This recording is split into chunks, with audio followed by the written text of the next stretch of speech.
이번 시리즈 교회론에 관한 말씀입니다. 지난 첫 시간 에덴 동산에 대해서 함께 나누었죠. 에덴이라는 뜻, 어떤 뜻을 가지고 있다고 했나요? 기쁘다, 기쁨이라는 뜻을 가지고 있다. 그래서 하나님이 이 땅에 최초로 만드신 이 가정, 나아가서 교회는 뭐가 가득한 곳이어야 된다고요? 기쁨이 가득한 곳이어야 된다라는 말씀이 지난 시간의 주제였습니다. 바라기는 오늘 함께 예배드리는 모든 가정, 또 여러분이 속해 있는 우리 교회, 또 여러분의 교회, 여러분으로 말미암아 기쁨 가득한 에덴 동산이 되어져 가시기를 바랍니다. 오늘 두 번째 시간입니다. 에덴 동산, 기쁨이 가득한 곳이다. 그렇게 기쁨이 가득한 곳이 되려면 에덴 동산에 꼭 필요한 것들이 몇 가지가 있어요. 에덴 동산일 수 있었던 이유, 바로 그곳엔 이것이 있었기 때문입니다. 같이 읽어보죠. 생명나무가 있는 곳이다. 오늘 본문 9절입니다. 동산 가운데에 나무 두 그루가 있네요. 첫 번째가 생명나무입니다.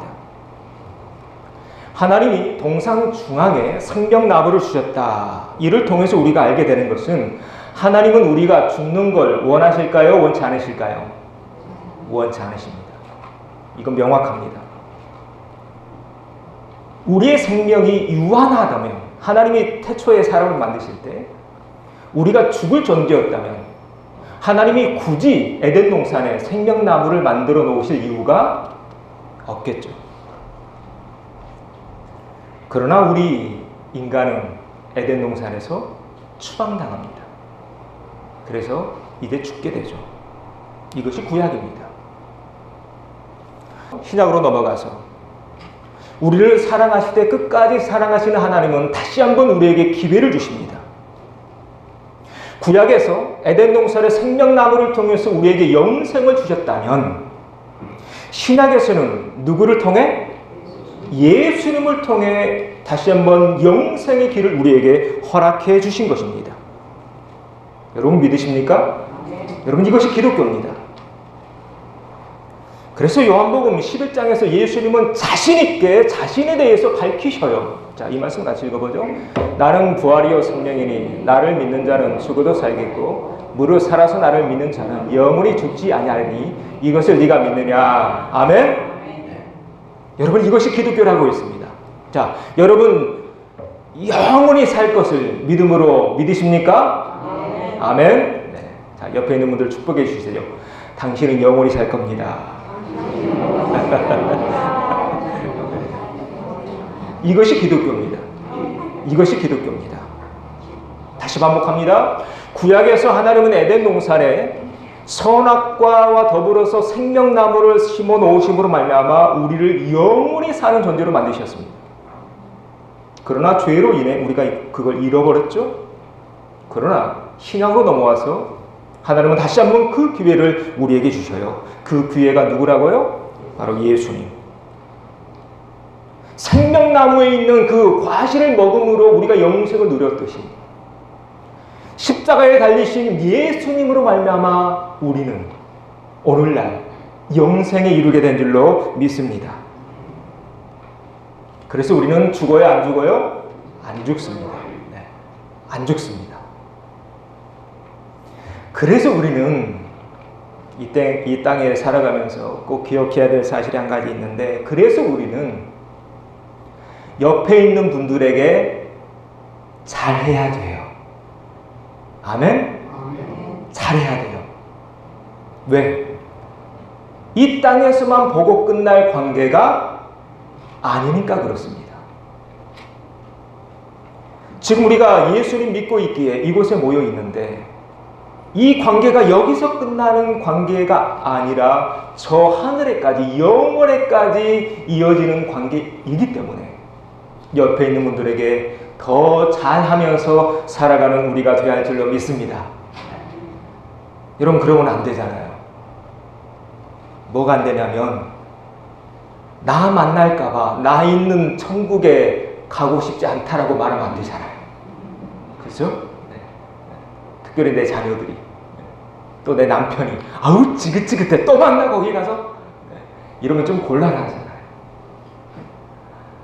여러분 옆에 있는 분들에게 잘하되 여러분 식구들에게 더욱더 잘하는 우리가 되어야 할 줄로 믿습니다.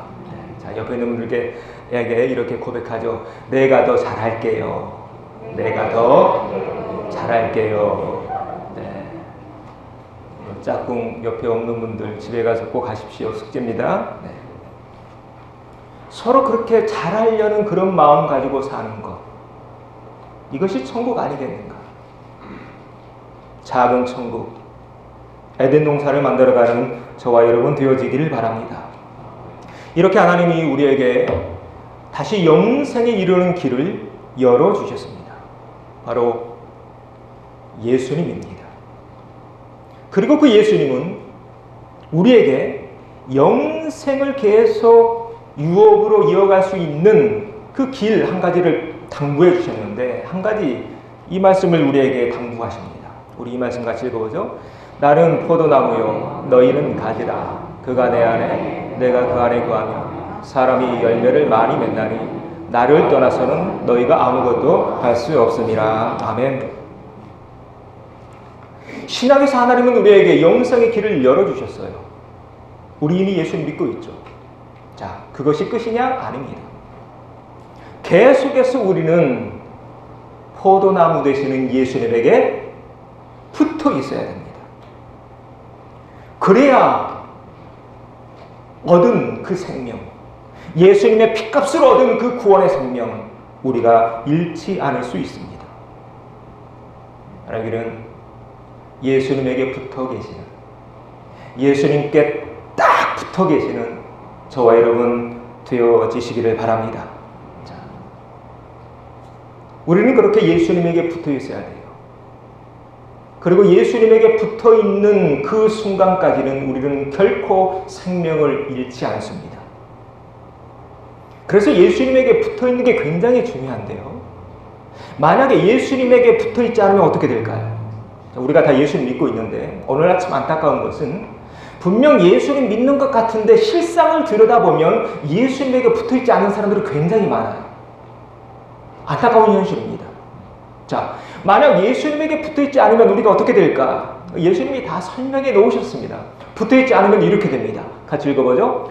사람이 내 안에 거하지 아니하면 가지처럼 밖에 버려져 말은 아니니 사람들이 그것을 모아다가 불에 던져 사르느니라. 자, 붙어 있지 않으면 어떻게 돼요? 말라버려요. 말라버려요. 자, 그래서 이 말씀은 뭘 보여주냐면 지금 내 심령이 메말라 있다는 것은 뭘 증명해 줍니까? 내가 예수님에게 붙어 있지 않다는 것을 보여주고 있어요. 바라기는 오늘 함께 예배드리는 우리 모든 형제자매 여러분, 한 사람도 그 심령이 메마른 사람 이곳에 없기를 소망합니다. 주님을 다시 만나는 그 순간까지 메마른 심령이 아니라 날마다 성령의 담비로 촉촉히, 그래서 날마다 옥토가 되어가는 우리가 되어야 할 줄로 믿습니다. 자, 그럼 어떻게 해야 될까? 그렇게 메말라 가지 않으려면, 여러분 요즘 덥잖아요. 메마르지 않으려면 우리에게 꼭 필요한 것이 있습니다. 예수님이 또 다 설명해 주셨는데 우리가 이렇게 살아야 돼요. 같이 읽어보죠. 내가 아버지의 계명을 지켜 그의 사랑 안에 거하는 것 같이 너희도 내 계명을 지키며 내 사랑 안에 거하리라. 네, 사랑과 계명이 나와요. 우리의 심령이 메마르지 않으려면 하나님 사랑 안에 거해야 되는데, 하나님의 사랑 안에 거하려면 뭘 지켜야 됩니까? 계명을 지켜야 돼요. 계명은 뭔가요? 하나님의 말씀이죠. 답이 나왔죠? 네. 예수님 아주 친절하셔요. 다 설명해 주셨어요. 우리에게 영생의 길을 주셨는데 그 길은 예수님에게 딱 붙어 있는 것이다. 그런데 세상에 살다 보면 세상은 계속 그 붙어 있는 나를 잡아당기죠. 예수님에게 떼어내려고. 그럴 때마다 우리는 더욱 말씀에 사로잡히는 그런 삶을 살아야 된다. 여러분, 그래서 오늘 또 우리는 이 자리에 나온 것입니다. 왜요?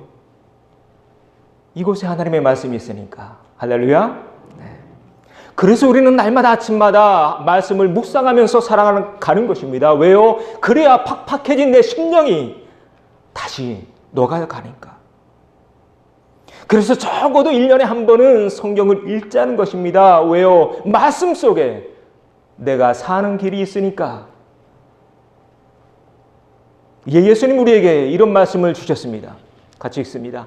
사람이 떡으로만 살 것이 아니요 하나님의 입으로부터 나오는 모든 말씀으로 살 것이라. 아멘. 여러분 이 말씀 믿으십니까? 아멘. 육의 양식도 중요하지만 영의 양식도 중요하다는 거예요. 그런데 오늘날 사람들 이 사실을 점점 망각하며 살아갑니다. 그러면서 바쁘다라고 말합니다. 아이고, 목사님 바빠요. 내가 얼마나 바쁜데. 여러분 그래도 아무리 바빠도 밥은 드시잖아요. 그렇죠? 네. 아무리 바빠도. 그렇듯 우리가 육의 양식을 채우기 위해서 시간을 내듯 영의 양식을 위해서도 시간을 내는 그런 성숙한 하나님의 사람들 되어 가시기를 바랍니다. 왜냐하면 그게 살 길이니까. 그래야 사니까. 날마다 하나님 입으로부터 나오는 말씀을 통해 영의 갈급함을 채워가는 우리 모두가 되어지시기를 바랍니다. 자, 우리 옆에 있는 분들과 이렇게 인사하시죠. 말씀이 살 길입니다. 한 번 더요. 말씀 먹어야 삽니다. 네. 또 이렇게 서로 고백했으니까 이제 더 열심히 읽으시겠죠. 에덴 동산일 수 있는 것. 그 중앙에 생명나무가 있었다. 그 생명나무는 누구? 예수님이다. 그래서 우리는 날마다 예수님 말씀을 먹는다. 왜? 그 길이 살 길이니까. 두 번째입니다. 에덴 동산이 있을 수 있었던 이유. 두 번째 같이 읽어보죠. 선악을 알게 하는 나무가 있다. 본문 9절이죠. 하나님은 에덴 동산에서 모든 걸 다 허락하셨어요. 그런데 딱 한 가지는 금하셨어요. 그게 뭐나요? 선악을 알게 하는 나무입니다. 우리가 쉽게 선악과라고 하죠. 자, 그러면 왜일까요? 왜 하나님은 모든 걸 다 허락하셨는데 이 선악을 알게 하는 나무만큼은 허락하지 않으셨던 것일까요? 한번 생각해 보신 적 있습니까? 하나님 왜 그러셨지? 그냥 이것도 그냥 허락하시지. 왜 그건 금하셨지? 여러분 이유가 있습니다. 그리고 이유는 간단합니다. 우리 인간은 무엇이 선이고 무엇이 악인지 알지 못하고 알 수도 없기 때문입니다. 자, 오늘 제가 방금 여러분에게 드린 말씀 좀 깊은 얘기입니다. 다시 반복할게요. 하나님께서 선악과를 우리에게 금하신 이유는 우리 인간은 무엇이 선이고 무엇이 악인지 알지 못하고 또한 알 수도 없기 때문이다. 헬라어에 아가톤이라는 단어와 카콘이라는 단어가 있는데요. 아가톤이라는 단어는 선이라는 단어고 카콘이라는 단어는 악이라는 단어예요. 우리가 알고 있는 선악은 여기서 나옵니다. 인간계에서. 그런데 이 단어에 또 다른 뜻이 있는데 그러면 무엇이 선인가? 헬라어의 아가톤은 이렇게 말합니다. 득이 되는 것이 선입니다. 악은, 카콘은 무엇이 악이냐? 득이 되지 않는 것이 악입니다. 자, 그런데 문제가 뭐냐면 그렇게 득이 되는 것, 또 득이 되지 않는 것, 그것을 판단하는 기준이 누군가요? 바로 나 자신입니다. 이것이 헬라에서 말하는 선과 악입니다. 다시 말해서 나에게 이득이 되는 것은 선이고 나에게 이익이 없는 것은 악이라는 것입니다. 이것이 세상의 선과 악의 개념이에요. 제가 좋아하는 그 작가 있죠? 이치로, 기미시 이치로라는 일본 작가, 그 미움받을 용기라는 책을 썼는데 그 작가가 이런 얘기를 하더군요. 이 세상에는 부정이나 범죄 등 각종 악행이 만연해 있지만 순수한 의미에서 악을 원하는 사람은 한 명도 없다. 네. 여러분 무슨 말인가 이해되시나요? 순수한 의미에서 악을 원하는 사람은 한 명도 없다. 한 예를 들어보죠. 여러분 장발장 잘 아시죠? 장발장이 감옥에 19년을 갇히게 되는데 왜 갇히게 되나요? 빵 한 조각, 빵 한 덩어리 훔치다가 그렇게 됐죠. 자, 빵 한 덩어리를 훔쳤습니다. 가게 주인의 입장에서 보면 이건 분명 악이죠. 그런데 보십시오. 장발장의 입장에서는 이게 악일까요? 악이 아닐 수 있습니다. 왜요? 그거 훔쳐서 먹지 않으면 나 죽으니까. 자, 이제 좀 이해되시죠? 똑같은 행위라도 내가 어떤 위치에 있느냐에 따라서 전혀 다른 해석이 나오는 것입니다. 우리 인간계 얘기입니다. 그래서 이런 얘기가 있습니다. 여러분 그 드라마에 그런 거 참 많이 나오죠. 드라마의 그 남녀 간의 사랑에서 내가 하면 로맨스, 남이 하면 모두 잘하시네요. 내가 하면 로맨스고요. 남이 하면 불륜이 됩니다. 이게 인간계라는 거예요. 하나님은 오늘 창세기에서 선악과를 알게 하는 나무를 먹지 말라 그 마신 이유가 여기 있습니다. 인간은요 유한해요. 인간은 누구나 자기중심적이에요. 그렇게 자기중심적으로 편향된 인간이 어떻게 선과 악을 가릴 수 있습니까? 그렇게 자기중심적인 인간이 어떻게 함부로 이것이 하나님의 뜻이니 아니네라고 말할 수 있습니까? 그래서 저는 그런 사람들 별로 좋아하지 않습니다. 임열 때마다 하나님의 뜻 말하는 사람들. 저는 별로 안 좋아해요. 아직 저는 우리 교회에서 만나보지 못했으니까 오해하지 마십시오. 네. 저는 그런 사람 별로 안 좋아해요. 여러분 가끔 그런 분 있죠. 기도해봤더니 목사님 그거 하나님의 뜻인 것 같아요. 그런데 내가 보기엔 분명 아니거든요. 그러냐고.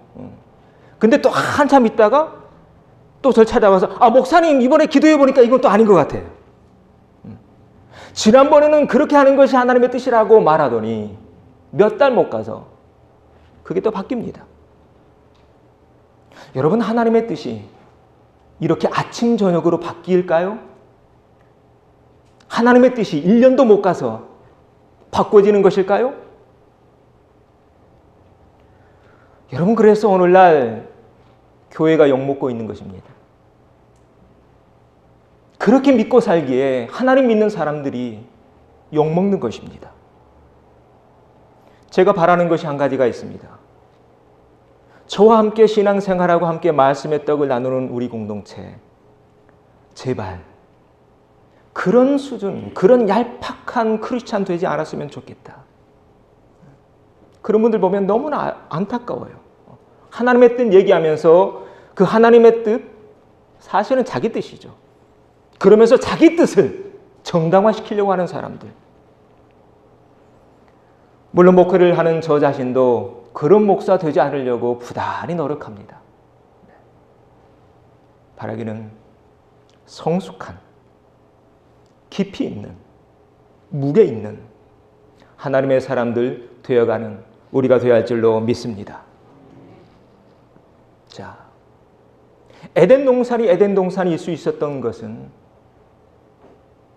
선악을 알게 하는 나무가 있었기 때문이다. 그런데 이건 우리 인간은 결코 터치할 수 없는 영역이다. 자, 그러면 우리가 어떻게 살아야 될까요? 어떻게 우리에게 주신 생명을 계속 유지해 가면서 선악과 나무를 범하지 않는 그런 삶을 살아갈 수 있을까? 제가 지금까지 목회하면서 또 책을 읽으면서 제 신학을 나름대로 정립해 가면서 제가 다다른 결론은 이것이었습니다. 같이 읽어보죠. 좌로나 우로 치우치지 말라. 앞에서 하나님은 우리에게 생명나무는 허락하셨지만 선악을 알게 하는 나무는 허락하지 않으셨다고 말씀을 나누었습니다. 이는 구약도 마찬가지고 신약도 마찬가지고 오늘날도 마찬가지입니다. 왜 그러셨습니까? 이 선악을 알게 하는 나무, 그 영역은 우리 인간이 왈가왈부할 수 있는 영역이 아니니까요. 그러나 오늘날 사람들은 너무 쉽게 선과 악을 가르며 삽니다. 비판합니다. 판단합니다. 자신과 같지 않다고 정죄하며 삽니다. 그리고 그렇게 확실하게 가르고 나르고 판단하는 그런 사람들 때문에 이 세상은 점점 힘들어지는 것 같습니다. 그 대표적인 장면이 바로 이 장면이죠. 예수님 마지막 판결받으시는 장면. 신약의 바리새인들 보십시오. 얼마나 성경을 많이 알고 있습니까? 신약의 사두개인들 보십시오. 제사장들 보십시오. 얼마나 하나님, 임열 때마다 하나님. 그러나 그렇게 임열 때마다 하나님을 외쳤던 사람들, 누구를 죽였나요? 예수님을 죽입니다. 이게 참 아이러니합니다. 예수님 잘 믿는다고 자부했던 사람들이 옆에 있는 형제자매를 죽입니다. 이 장면에서 보듯이 이렇게 자기 확신에 가득한 사람들, 사람을 죽이고 세상을 힘들게 할 때 참 많습니다. 오늘날 이 세계를 보십시오. 테러, 어떤 사람들이 저지르고 있나요? 어떤 종교적인 신념에 꽉 채워진 사람들, 신을 믿는다는 사람들이 오늘날 테러를 저지르고 있습니다. 우리 민족의 비극 6.25 왜 일어났나요? 어떤 사상이 심취해 있는 사람들, 그 사상이 이 지구를 구원할 것이라는 그런 확신에 가득한 사람들이 이 지구를 두 쪽 낼 뻔했습니다. 참 아이러니합니다. 하나님 믿는다는 사람들이 세상을 파괴하는 데 앞장서고 있으니까요. 자, 우리가 하나님 믿으면서 이런 오류에 빠지지 말아야 되는데요. 자, 우리가 이런 오류에 빠지지 않으려면 신약에 나오는 한 사람의 지혜를 배울 필요가 있는데 누구냐면 바울의 스승이었던 가말리엘이라는 사람입니다. 자, 유대인들이 또 예수님의 제자들을 다 잡아서 죽이려고 했습니다. 그래서 사내들인 공회가 모였습니다. 그때 바울의 스승 가말리엘이 앞장서서 이렇게 저들을 가로막죠. 자, 좀 길지만 우리 같이 읽어보죠. 이 사람들에게 대하여 어떻게 하라는지 조심하라. 이 사람들을 성간하지 말고 버려두라.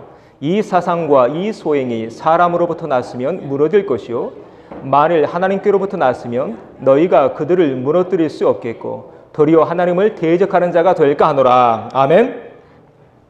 무슨 말인가요? 지금 가말리엘이 맡고 있는데 함부로 손대지 말라는 것입니다. 여러분, 이 말씀 꼭 기억하십시오. 함부로 손대면 안 됩니다. 그런데 오늘날 우리는 너무 쉽게 함부로 손대려고 합니다. 가말리엘이 왜 이렇게 조심하라고 함부로 손대지 말라고 말했을까요? 지금 너희들이 하는 것, 지금은 선으로 보일지 모르지만 그것이 진짜 선인지 아닌지는 아무도 몰라요. 아무도 장담할 수 없어요. 왜? 우리 인간은 누구나 자기중심성에 사로잡혀 살고 있으니까. 그래서 조심하라는 것입니다. 이렇게 조심하면서 살면 우리가 인간관계에서 상처 주고받을 일 없을 텐데 이런 묵상을 해봤습니다. 바라기는 옆에 있는 분들 더욱 귀히 여기고 더욱 조심히 대하며 살아가는 저와 여러분 우리 공동체 되어지기를 소망합니다. 우리 옆에 있는 분들과 이렇게 고백하죠. 조심하며 삽시다. 한 번 더요. 가까울수록 더 조심합시다. 그렇죠? 네. 갈수록 조심해야 되는 것 같아요. 네. 부부 간의 관계도 마찬가지고, 부모와 자식 간의 관계도 마찬가지고, 성도 사이도 마찬가지고. 네. 왜 이렇게 얘기했는가? 가말리엘이. 가말리엘을 안 거예요. 뭘 알아요? 인간의 유한성을. 지금은 선으로 보일지 모르지만 그것이 하나님의 일을 가로막는 일이 될 수도 있겠구나. 가말리엘은 안 거예요. 기억하십시다. 우리에게는 선과 악을 판별할 능력과 권한이 없습니다. 나에게는 없습니다. 뭐가 없어요? 선과 악을 판별할 능력과 권한이. 그래서 한 부자 청년이 예수님 찾아오죠. 찾아올 때 이렇게 찾아옵니다. 선한 선생님이요. 예수님 찾아올 때요. 그때 예수님 뭐라고 말씀하셨나요? 자, 우리 이 말씀 같이 읽어보죠. 내가 어찌하여 나를 선하다 일컫느냐? 하나님 한 분 외에는 선한 이가 없느니라. 아멘. 네. 아무도 선한 이가 없다. 누구 외에는? 하나님 한 분 외에는. 하나님의 아들이시자 하나님이신 예수님이 이렇게 말씀하셨는데 인간인 우리가 어떻게 선악을 판단합니까? 어떻게 쉽게 이것이 하나님의 뜻이 아니네라고 말할 수 있단 말입니까? 이에서 지나는 것은, 자, 이에서 지나는 것은 마태복음 5장입니다. 뭐예요? 악이에요. 이에서 지나는 것은 악입니다. 왜 악이라고 말했을까요? 인간은 누구나 다 자기중심적인 죄성에 물들어 있는 존재이기 때문에. 자, 그러면 우리 기독교인들 어떻게 살아야 될까? 자, 제가 찾은 답은 이거라고 했는데 신명기 5장에 이런 말씀이 나옵니다. 그런즉 너희 하나님 여호와께서 너희에게 명령하신 대로 너희는 삼가 행하여, 자, 그 다음 말씀, 좌로나 우로나 치우치지 말고, 아멘. 좌로나 우로나 치우치지 말아라. 우리 인류의 역사를 보십시오. 좌로 치우쳤던 사람들, 얼마나 많은 사람들을 죽였나요? 반대로 우로 치우치는 사람들, 얼마나 옆에 있는 사람들 피곤하게 하나요? 지금 우리 한국에서 벌어지고 있는 일이죠. 물론 자신은 뭔가를 이루었다는 자기 만족감, 자기 행복감에 젖어 살지는 모르지만 그런 나로 인해 내 주변에 있는 모든 사람들이 불행해집니다. 그런 나로 인해 모든 사람들이 불편해집니다. 가까이에 있는 사람들은 하루하루가 아마 감옥 같을 것입니다. 누구 때문에? 자기의에 갇혀 있는 누구? 바로 나 때문에. 여러분이 속한 가정이 천국 되길 원하십니까? 여러분이 지금 몸담고 있는 교회가 천국 되길 원하십니까? 그러면 이 말씀 꼭 기억하십시오. 여러분의 가정과 여러분의 교회가 천국 되려면 좌로나 우로나 치우치면 안 됩니다. 그래서 저는 우리 기독자의 삶, 우리 기독교인의 삶을 이렇게 표현하는 걸 좋아합니다. 자, 우리 기독교인의 삶은요, 이런 삶이에요. 같이 읽어보죠. 모서리에 서 있는 삶. 자, 모서리가 뭔지 아시죠? 네, 보여드리려고 이거 하나 가져왔어요. 집에서. 정사각형입니다. 티슈 각입니다. 모서리가 뭐냐면 이 면이 모서리입니다. 우리 크리스찬은요, 이 모서리 위에 서 있다는 거예요. 여기에서 좌로 치우치면 어떻게 될까요? 미끄러집니다. 우로 치우쳐도 미끄러집니다. 우리 크리스찬은 그래서 이 모서리에 서 있는 삶이다. 모서리를 걷고 있는 삶이다. 이것이 좌로나 우로나 치우치지 않는 삶 아니겠는가? 뭐냐면 대립면에 이쪽 면과 이쪽 면, 좌면과 우면의 경계선이죠. 경계선에 서 있는 삶.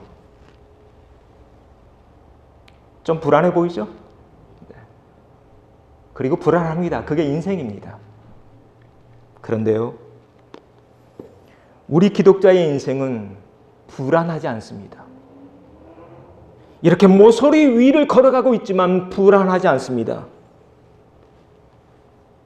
왜냐하면 우리는 이 모서리 위에 서 있지만 이 위에서 길잡이 별 되신 주님 바라보며 가고 있으니까요. 할렐루야. 외줄타기 묘기를 보신 적이 있으시나요?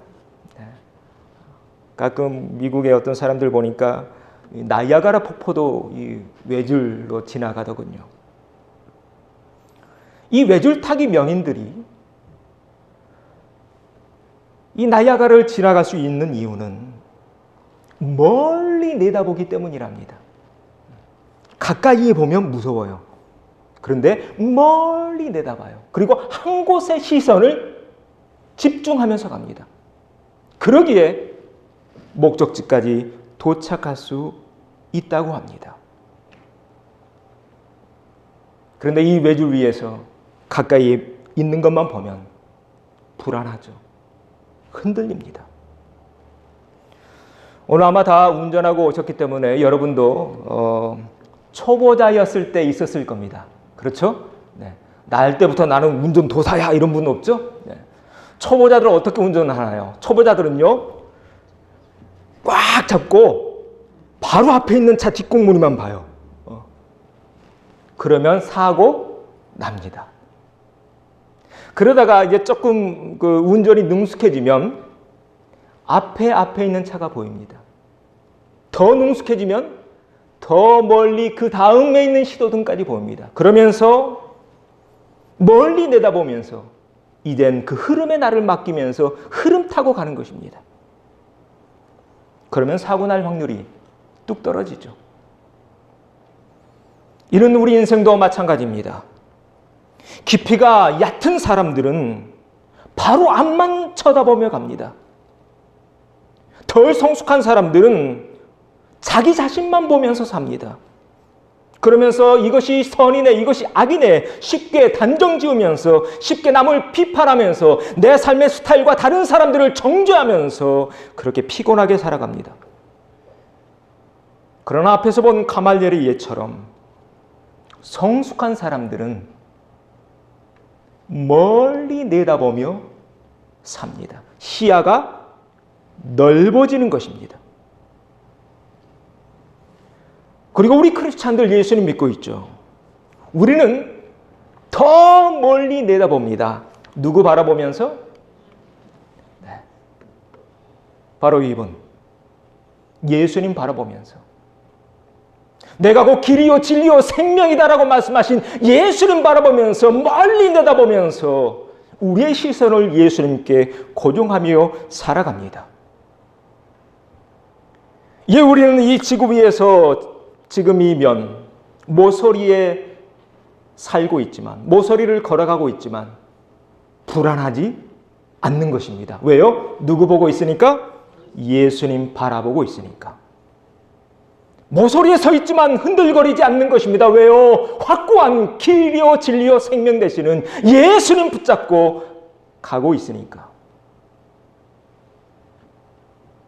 이렇게 살아갈 때만이 우리는 안전하게 그 외줄 끝에 계시는 주님을 만날 수 있습니다.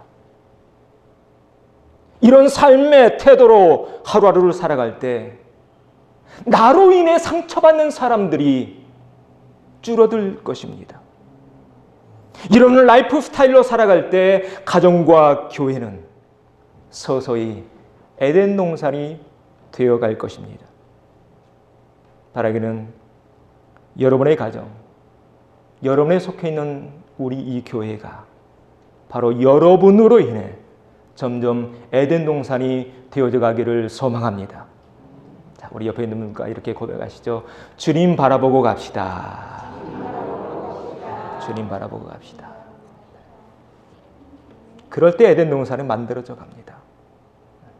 좌로나 우로나 치우치지 않고 나만 옳다라고 주장하지 않고 내 의에 사로잡혀 살지 않고 주님 바라보며 살아가게 될 때 선악을 알게 하는 나무는 내 영역도 내 능력도 아님을 기억하시고 오직 우리 인생의 길잡이 별 되신 예수님만 바라보며 살아가는 우리가 되어 에덴 동산과 같은 그런 가정, 에덴 동산과 같은 그런 교회 만들어가는 저와 여러분 되기를 주의 이름으로 축원합니다.